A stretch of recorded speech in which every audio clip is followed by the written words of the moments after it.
Shalom, bem-vindos ao canal Techuva. O meu nome é Van Cler e hoje eu vou falar sobre a morte e ressurreição de Yeshua, Jesus o Cristo. Eu lhes darei coração capaz de conhecer-me e de saber que eu sou Adonai.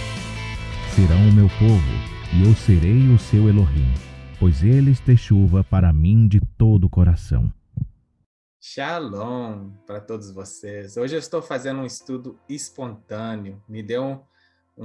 Chegou a mim um tópico, um tema, uma informação que me levou a pesquisar e descobrir nas próprias escrituras se nós temos respaldo bíblico para confirmar o que a gente aprende sobre a morte e ressurreição de Yeshua. É um estudo, é uma questão que, respondendo esta questão, nós podemos examinar com cuidado outras coisas que são ligadas a essa época. Então, eu achei importante fazer uma pesquisa e procurar e mostrar o que eu aprendi, o que eu vi nas escrituras, na história, nas informações que nós temos a nós para concluir, para confirmar ou chegar a uma nova conclusão sobre esta questão. E a questão é essa: Yeshua morreu na sexta-feira e ressuscitou no domingo ou não, né? Então, eu comecei a fazer uma pesquisa e examinando as escrituras.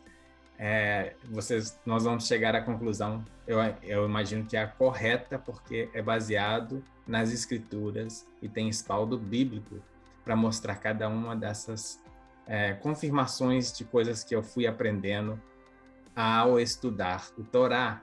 Mais uma vez, a gente só vai entender as coisas que a gente está lendo no que a gente chama de Novo Testamento, quando a gente entender o contexto, a cultura e tudo, as coisas que as pessoas na época já conheciam, para a gente poder entender o que Yeshua falou e o que os apóstolos escreveram nos seus testemunhos, né? Porque eles escreveram testemunhos do que eles viram, são como se fossem testemunhas que viram o que aconteceu na vida de Yeshua e eles escreveram aquilo, né? Então, começar com um versículo que o próprio Yeshua falou. Pois assim, eu escrevi ali em grego, tá? No original, no grego, porque eu gosto sempre de olhar no original para ver se realmente as palavras que estão ali traduzidas estão no original. Eu sempre faço isso, tanto no grego como também no hebraico, tá? Então, aqui esse versículo é em Mateus, capítulo 12, versículo 40, em grego. Eu coloquei ali em cor de rosa e verde as palavras que foram traduzidas abaixo. Pois assim como Jonas esteve 3 dias e 3 noites no ventre de um grande peixe, assim o Filho do Homem ficará 3 dias e 3 noites no coração da terra.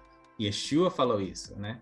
Então, a gente vai aprender que essa dica de Yeshua nos vai levar à verdade, tá? Então tá, vamos lá. Primeira dica. Para a gente entender, igual eu falei, para a gente entender tudo isso, porque isso estava acontecendo nessa época, existem figuras no Torá e no Antigo Testamento que são cumpridas, né? Profecias, tipologia. Quem estuda todas essas coisas sabe exatamente o que eu estou dizendo. Então a gente vai começar com a Páscoa. Por que a gente vai começar com a Páscoa? Porque a morte e a ressurreição de Yeshua foi ilustrada na Páscoa, e a Páscoa foi o pré-requisito, né? Um moedim, que a gente chama de moedim, que são as festas, os dias santos de Adonai, do Todo-Poderoso, que nos mostra, e essa palavra quer dizer também ensaiar, ou seja, o povo estava ensaiando para poder ver o que ia acontecer, quando cumprisse a profecia, eles poderem reconhecer o que estava acontecendo, né? Então vamos lá. Então, para a gente entender o contexto das palavras de Yeshua, temos que entender a fonte das coisas que ele falava, conhecia, vivia e praticava, ou seja, o Torá. Yeshua, ele falava sempre do Torá, conhecia o Torá, vivia o Torá, praticava o Torá. Então, tudo que ele falava é ligado ao Torá. A gente tem que voltar no Torá. O que é Torá? Para quem é novo no canal, para quem ainda não conhece, Torá quer dizer ensinamentos. São os ensinamentos de Deus. Quando ele escolheu o povo de Israel, ele passou para o povo os ensinamentos dele para ser exemplos para as outras nações. Ou seja, não é que é especificamente para eles. Eles são exemplos para as outras nações. Por isso que eles são um povo santo, um povo separado, né? E vamos, então, ver nas Escrituras que dia que é celebrado a Páscoa. As Escrituras ensinam o dia exato que deve ser celebrado a Páscoa. Vamos ver. Em Êxodo 12, versos 1 a 8, diz o seguinte: O Senhor disse a Moisés e a Arão no Egito: Este deverá ser o primeiro mês do ano para vocês. Digam a toda a comunidade de Israel que no 10º dia deste mês, ou seja, o primeiro mês, no 10º dia, todo homem deverá separar um cordeiro ou um cabrito para sua família, um para cada casa. Se uma família for pequena demais para um animal inteiro, deve dividi-lo com seu vizinho mais próximo, conforme o número de pessoas e conforme o que cada um puder comer. O animal escolhido será macho, de 1 ano, sem defeito, e pode ser cordeiro ou cabrito. Guardem-no até o 14º dia do mês, quando toda a comunidade de Israel irá sacrificá-lo ao pôr do sol. Passem, então, um pouco do sangue nas laterais e nas vigas superiores das portas das casas, nas quais vocês comerão o animal. Naquela mesma noite, comerão a carne assada no fogo, juntamente com ervas amargas e pão sem fermento. Então, a gente vê aqui que tem um dia exato para celebrar a Páscoa. Tem o dia para matar o cordeiro e o dia para celebrar a Páscoa, ou seja, para comer, consumir o cordeiro. Qual que são os dias? É o primeiro mês do calendário hebraico e é no 14º dia que é sacrificado o cordeiro e no 15º dia é consumido o cordeiro, tá? Então, é a primeira dica de Elohim para a gente saber o dia que Yeshua foi sacrificado. O cordeiro é sacrificado no dia 14 do primeiro mês do calendário israelita, que é Nissan. O primeiro mês do calendário deles ali é Nissan. E é o primeiro mês do Aviv. Aviv é a primavera, tá? Então, aqui a gente já tem a primeira dica. Yeshua foi crucificado no primeiro mês da primavera, tá? Segunda dica é o Shabat. Nós traduzimos o Shabat como sábado. Não é correto traduzir o Shabat como sábado. A palavra Shabat quer dizer descanso, não quer dizer sábado, quer dizer descanso, tá? E existem 2 tipos de descanso, dois dias diferentes que são considerados Shabat. O 7º dia da semana foi estabelecido na própria criação e é conhecido como Shabat. No 7º dia, Deus já havia concluído a obra que realizara e neste dia descansou. A palavra descansou aí é Shabat. Você pode olhar no original hebraico, está escrito lá, nesse dia Shabat. Ele descansou. Abençoou Deus o 7º dia e o santificou, porque nele, Shabat, de toda a obra que realizara na criação. Então, as 2 palavras ali são Shabat, tá? O Shabat também foi estabelecido para os Moedins, né? Nas Escrituras, os Moedins foram traduzidos como estações. Quando a gente pensa em estação, a gente pensa primavera, verão, outono, inverno. Mas essa palavra não quer dizer estações, né? Então, a gente lê lá em Gênesis 1, versículo 14 e 15, diz o seguinte: disse Deus, haja luminares no firmamento para separar o dia da noite, sirvam eles de sinais para marcar estações, dias e anos, e sirvam de luminares no firmamento do céu para iluminar a terra. E assim foi. Essa palavra estações é moedim em hebraico. E moedim quer dizer apontamento, quer dizer festas, pode ser traduzido festa, como congregação, um dia separado, um dia exclusivo para encontrar com o Criador. Então, ele estabeleceu isso na criação. Não existia judeu, não existia hebraico, não existia hebreu, não existia israelita. Isso já foi estabelecido na criação, porque ele tinha dias estabelecidos, marcados, separados para encontrar com o homem, com todo mundo. Ou seja, na verdade, não são nem festa de judeus, são apontamentos que Elohim, o Todo-Poderoso, o Criador, fez para ter comunhão com o homem. É lindo demais. E ele já estabeleceu isso nos luminares, ou seja, quando eu digo o calendário de Deus, o calendário de Elohim, ele está escrito nas constelações, está escrito nas estrelas. A gente pode seguir o calendário dele pelos próprios luminares, né? Inclusive, o calendário dele é um calendário que é lunar, que segue... a gente pode saber qual é o começo do mês, o começo do ano, seguindo as fases da lua. Então, é um calendário que nunca falha, ele tem os seus tempos estabelecidos, eles se cumprem e nunca falha.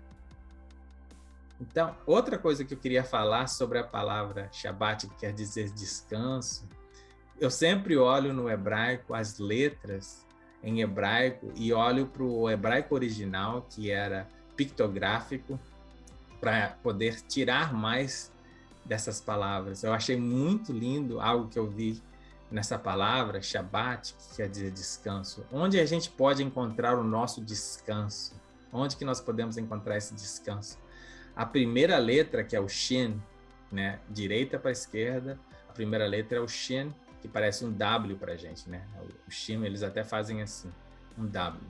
Então, essa palavra quer dizer fogo consumidor, simbolicamente fala sobre destruição, sobre força, né? E sobre poder, mas também um poder destruidor, tá?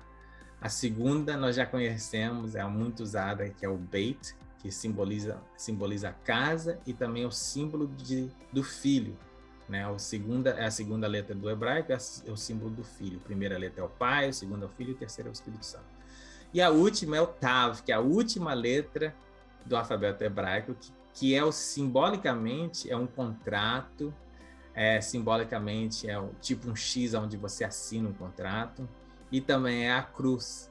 Então, a gente olhando, onde que a gente encontra o nosso descanso? No lugar que o Filho foi destruído na cruz, gente. A gente encontra o nosso descanso na crucificação de Yeshua, na morte dele na cruz, nessa aliança que ele fez com a gente na cruz, é onde a gente encontra o nosso Shabbat. É lindo demais o hebraico. Então, quando eu vejo essas coisas, eu tenho que compartilhar. Então, todos os moedins estabelecidos incluem os dois tipos de Shabbat, tá? Então, os dois tipos de Shabbat, que chama Shabbatot, que é Shabbat em plural, está em Levítico 23. Você pode ler lá todos os dias que Deus marcou para encontrar seu povo. E existe também um paralelo dessas festas com a vida e as vindas de Yeshua na Terra e tudo que aconteceu na vida dele.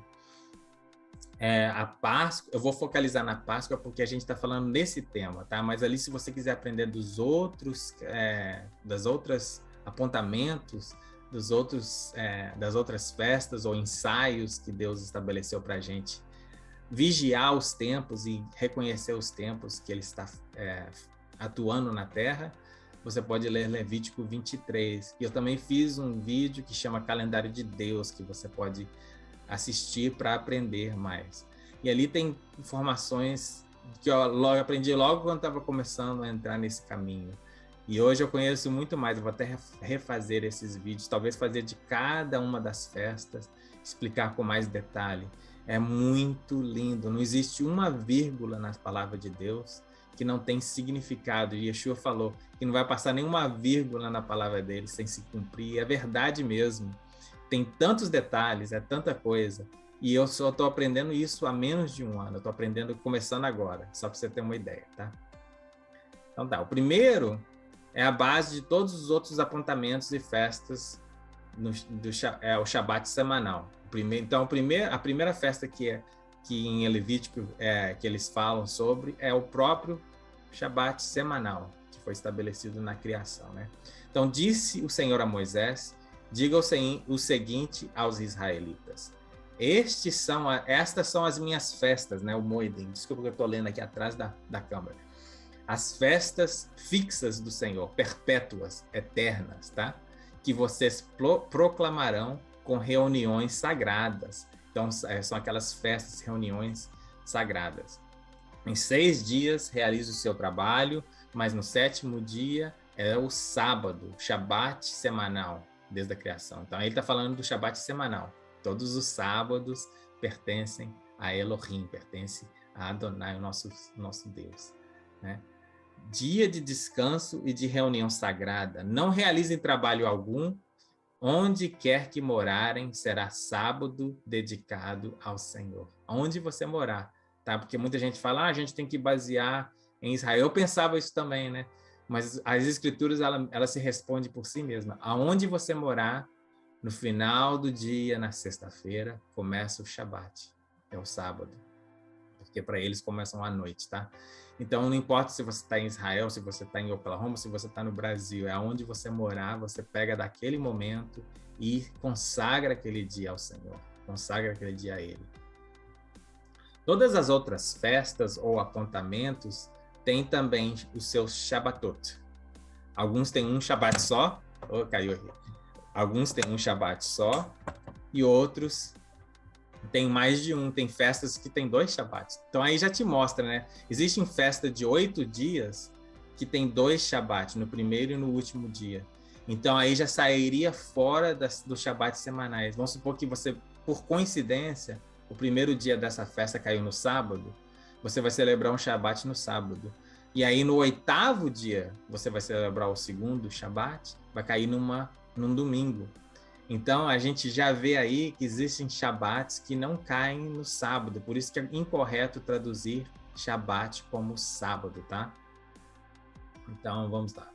Estas são as festas fixas do Senhor, as reuniões sagradas que você proclamarão no tempo devido, no tempo marcado, nos moedins, tá? A Páscoa do Senhor começa no entardecer do 14º dia do primeiro mês. Então aí já está falando, é o segundo testemunho falando, confirmando aquilo que ele já falou, tá? Que a gente já leu. No 15º dia daquele mês, começa a festa do Senhor, a festa dos pães sem fermentos. Então a gente vê que no 14º dia é a Páscoa, mas não é um Shabat. Não é um Shabat. O 15º dia é o Shabat. Durante 7 dias vocês comerão pão sem fermento. No primeiro dia, o 15º dia, o primeiro dia das festas dos pães ázimos, que são 7 dias. Então, no primeiro dia, faça uma reunião sagrada e não realizem trabalho algum. Os judeus chamam isso de Hai Shabbat, que são os Shabbats para uma festa, para o Moedim, para uma festa dele, tá? Então, são considerados Hai Shabbat. Então, quando eles falam Shabbat, eles estão falando do sábado. Quando eles falam Hai Shabbat, pode ser essas festas que tem um dia consagrado também de não trabalhar, um dia de descanso consagrado também durante essas festas. Eles chamam de Hai Shabbat. Não é na Bíblia, mas é o que eles chamam. Durante 7 dias, apresentem ao Senhor ofertas preparadas no fogo e no 7º dia façam uma reunião sagrada e não realizem trabalho algum. Aí já tem outros Hai Shabbat. Então a Páscoa não tem Shabat, mas a festa dos pães ázimos tem 2 Shabat. Tem um no primeiro dia e um no 7º dia. Então aí a gente vê. Isso que eu estou querendo dizer.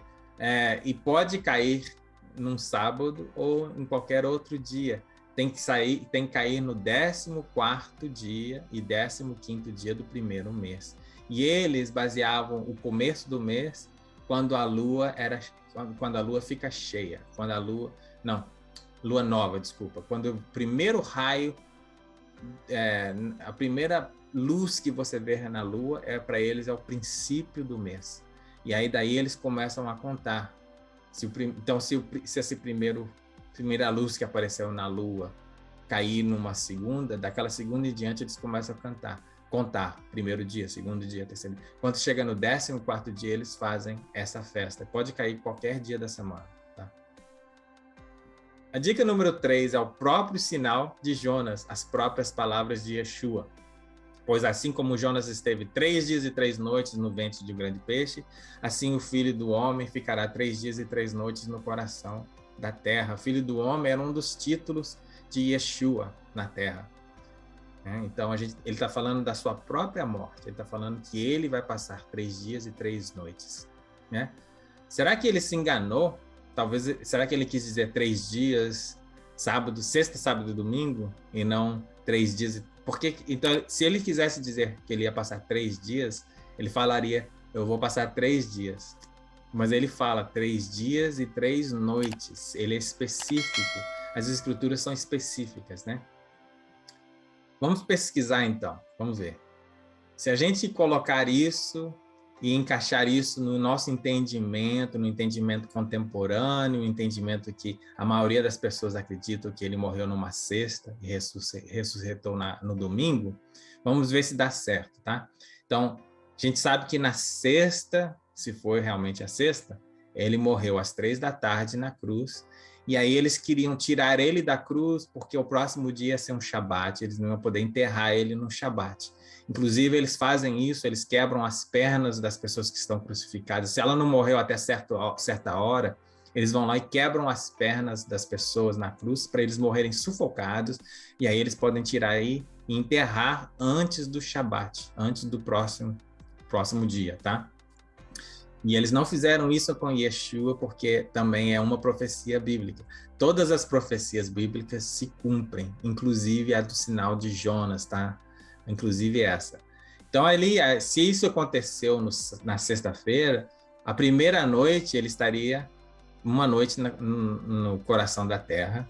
No sábado, no Shabat, ele estaria primeiro dia e primeira noite de manhã, e o primeiro dia e primeira noite na noite do Shabat.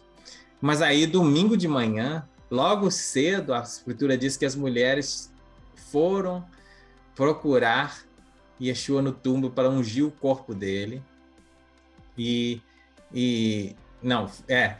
Foram procurar ele e elas chegaram lá e a pedra já estava arrastada e Yeshua já não estava lá, e elas encontraram com o anjo que falaram com ela que ele ressuscitou. Não deu 3 dias e 3 noites, né? Se a gente usar esse entendimento e esse calendário, tá?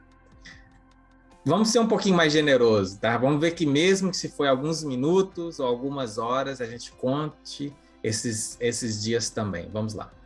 Então, vamos lá. Yeshua morreu na cruz, 3 da tarde. Vamos supor que eles enterraram ele antes de anoitecer. A gente pode contar a sexta-feira como o primeiro dia, tá? Então, ali tem o primeiro dia, a primeira noite na sexta. Segundo dia, segunda noite no Shabat. E aí vamos falar que terceiro dia foi o domingo de manhã. Continua, mesmo fazendo isso, que eu acho que é um pouco absurdo, mesmo assim, continua faltando a terceira noite para se cumprir o sinal de Jonas. Ou seja, Yeshua mesmo falou, eu vou estar no coração da terra, ou seja, enterrado, por 3 dias e 3 noites. 3 dias e 3 noites. E mesmo usando esse sistema bem generoso, né, que eu estou falando, mesmo se foi alguns minutos, vamos contar como um dia. Mesmo assim, não encaixa 3 dias e 3 noites, né?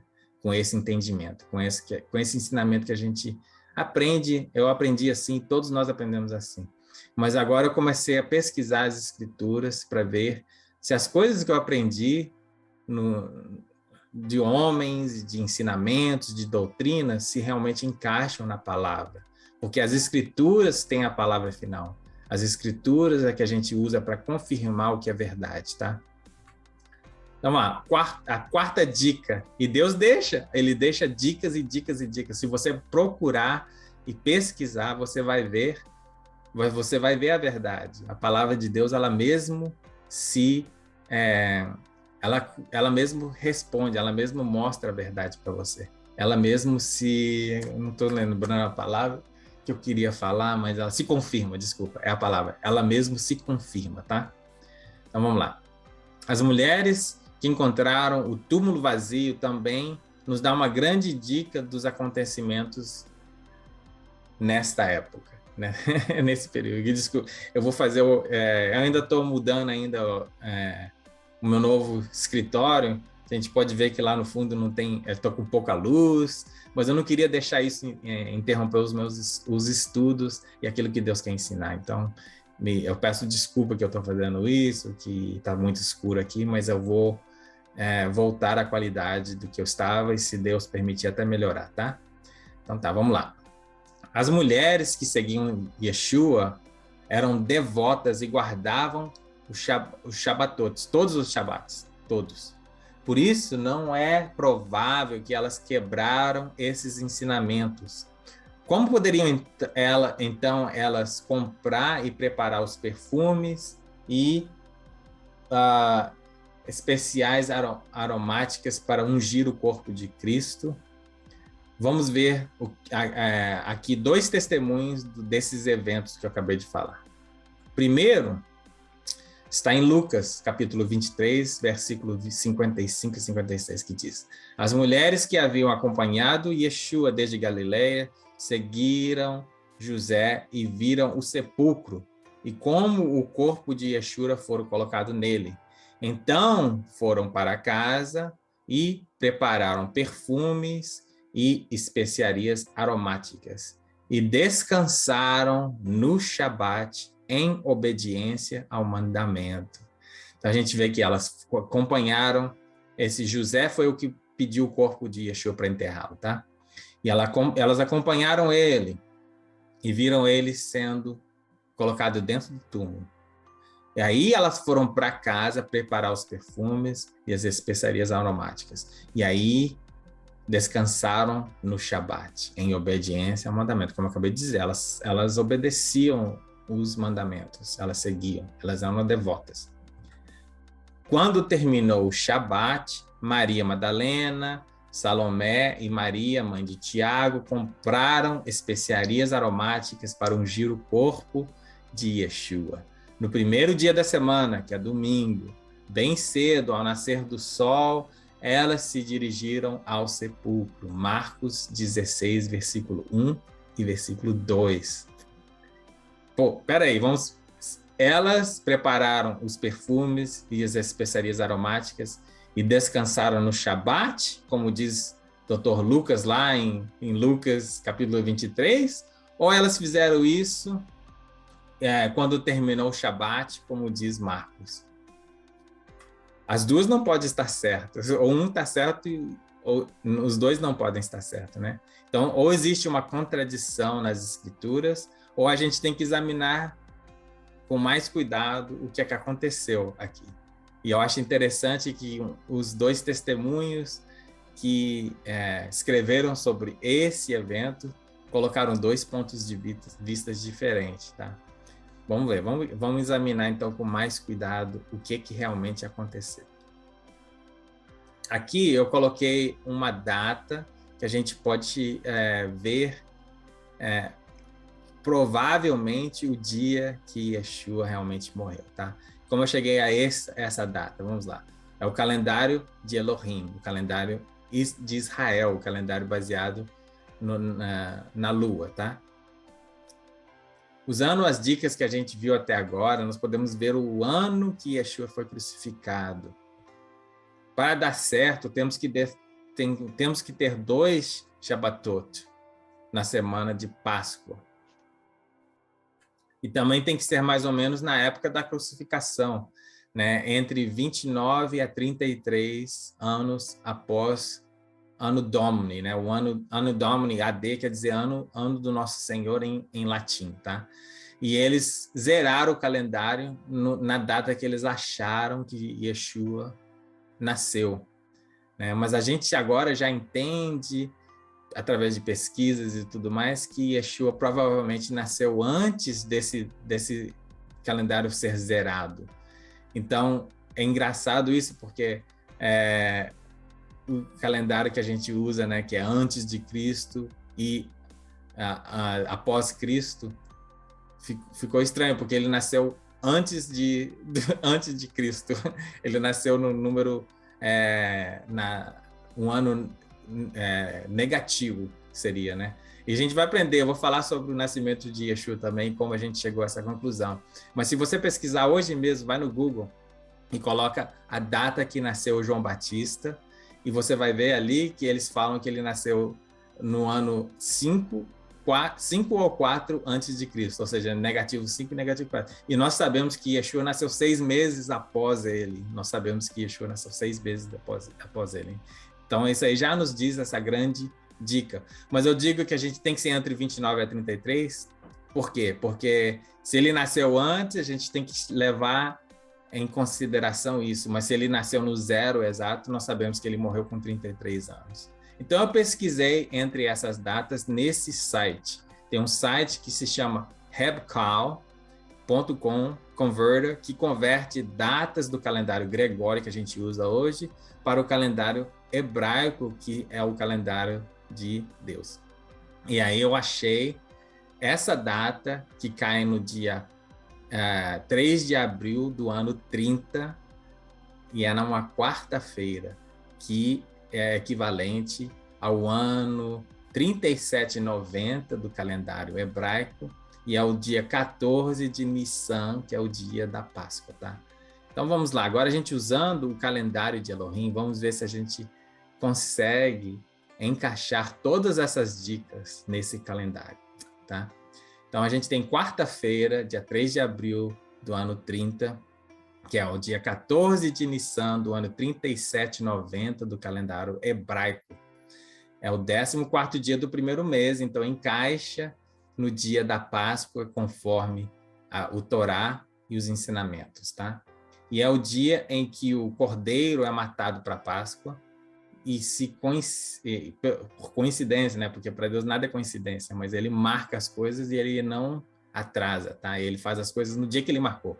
Então é o dia que o Cordeiro de Deus, que tira o pecado do mundo, também morreu e foi crucificado, Yeshua.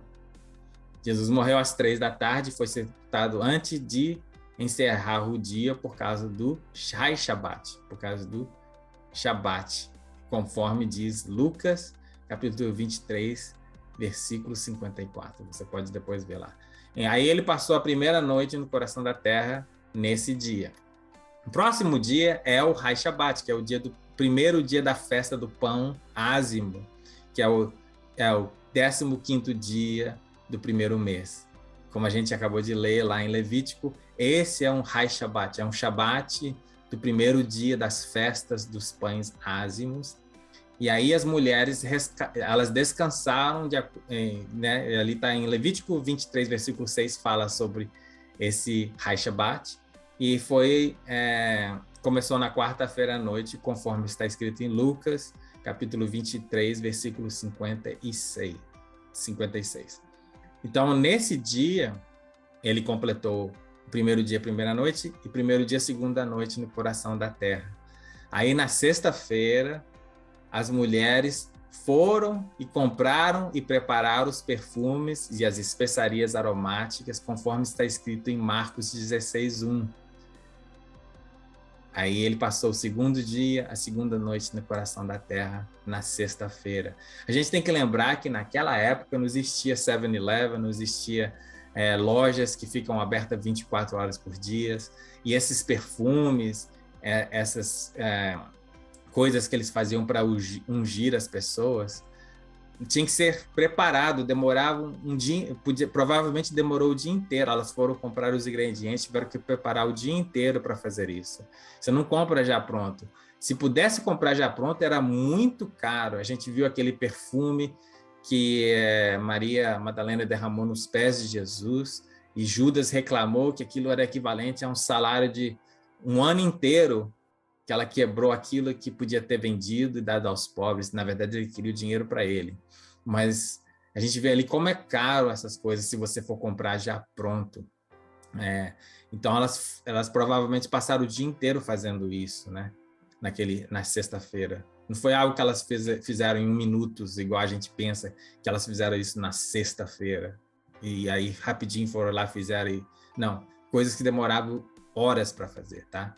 Aí no Shabat semanal, que é o Nissan 17, as mulheres não puderam ir ao túmulo para ungir o corpo dele, porque elas tinham que, mais uma vez, observar o segundo Shabat, e aí a gente vê que Dr. Lucas também estava correto, entendeu? Elas prepararam tudo que tinha que preparar e descansaram no segundo Shabat. Então aí, as dois testemunhos, Dr. Lucas e Marcos, estavam corretos e não tinha contradição na palavra, não tinha contradição nas escrituras, no testemunho deles. E elas não poderiam ir lá no Shabat à noite, porque mulher não saía de casa sozinha, desacompanhada à noite, pelo menos não mulher de boa reputação. As mulheres que saíam à noite ou eram prostitutas, ou criminosas, ou saíam para fazer coisas erradas, e também tinha um perigo muito grande de ser assaltado, de sofrer algum crime se saísse durante a noite, principalmente desacompanhado. Então as mulheres não poderiam ir no túmulo no sábado, no Shabat. E por isso, e aí completa aí o 3 dias e 3 noites. Eu creio que Yeshua ressuscitou durante o dia no Shabat. Durante o dia no Shabat ele ressuscitou, porque cumpriu os 3 dias e as 3 noites. Logo de madrugada, no minuto que elas puderam ir até o túmulo, foi quando elas foram lá domingo de manhã, depois do Shabat. Mas quando chegaram lá, ele já não estava lá. Yeshua ressuscitou, aleluia. Aleluia, glória a Deus. É maravilhoso como que tudo se encaixa se você tomar um tempo para pesquisar, examinar as escrituras e entender o contexto, entender a cultura, entender o Torá, que é tudo que está escrito no Brit Hadeshat, que a gente chama de Novo Testamento, é baseado no Antigo Testamento, tá? Nas profecias e nos ensinamentos de Elohim. Se a gente não entende os ensinamentos de Elohim, não entende as profecias, a gente não vai entender o que está escrito na frente do livro, na parte da frente, nessas cartas, nesses testemunhos que eles escreveram sobre Yeshua, tá? Então aí, gente, a gente vê como é perfeito a palavra de Deus. Não deixa sombra de dúvida.